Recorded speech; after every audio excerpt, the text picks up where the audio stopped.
اللہ تعالیٰ کی عبادت اور ریاضت کرنا یہ ہر بندہ مومن کی ذمہ داری ہے۔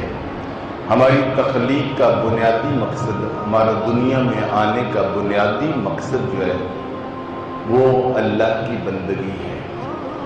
باقی سب چیزیں جو وہ ثانوی حیثیت ہے کہ ہم اس دنیا میں رہتے ہوئے رزق روزی بھی کماتے ہیں، بیوی بچوں کے معاملات اور نظم زندگی تمام کی تمام ذمہ داریاں ہم ادا کرتے ہیں، مگر حقیقت بات یہ ہے کہ قرآن فیصلہ یہ ہے کہ انسان کو یہاں دنیا میں کھانے پینے اور بچے پیدا کرنے کے لیے نہیں بھیجا گیا۔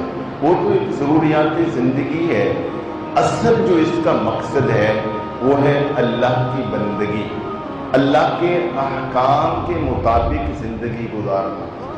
وہ جو بندگی ہے، فرمایا وَمَا خَلَقْتُ الْجِنَّ وَالْإِنسَ إِلَّا لِيَعْبُدُونِ، اللہ نے جنوں اور انسانوں کو اس لیے پیدا کیا ہے تاکہ یہ اللہ کی بندگی کریں۔ اس اللہ کی بندگی کے دائرے میں رہ کر پھر اگر یہ زندگی گزاریں گے تو پھر یہ دنیا جنت بن جائے گی۔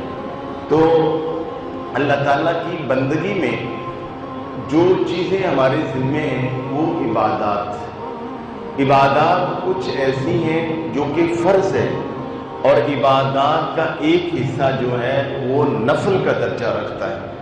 فرض جو عبادات ہیں وہ جیسے نماز پنجگانہ ہے، حج ہے، زکوٰۃ ہے، یہ تو ہماری ڈیوٹی ہے، یہ تو ہماری ذمہ داری ہے، مگر حقیقت بات یہ ہے، حدیث پاک ہے، حضرت سیدنا ابو ہریرہ رضی اللہ تعالیٰ عنہ سے روایت ہے کہ اللہ تعالیٰ کی بارگاہ کا قرب حاصل کرنے کے لیے جتنی نفلی نمازیں یا نفلی عبادات کارگر ہو سکتی ہیں وہ ان کا ہی حصہ ہے۔ یہاں تک ہے کہ حدیث پاک میں آتا ہے کہ ایک بندہ نفلی عبادت کرتا ہے، وہ کسی بھی طرح کی ہے، وہ روزے کی صورت میں ہے، وہ نماز کی صورت میں ہے، یا وہ مالی صدقہ کی صورت میں ہے۔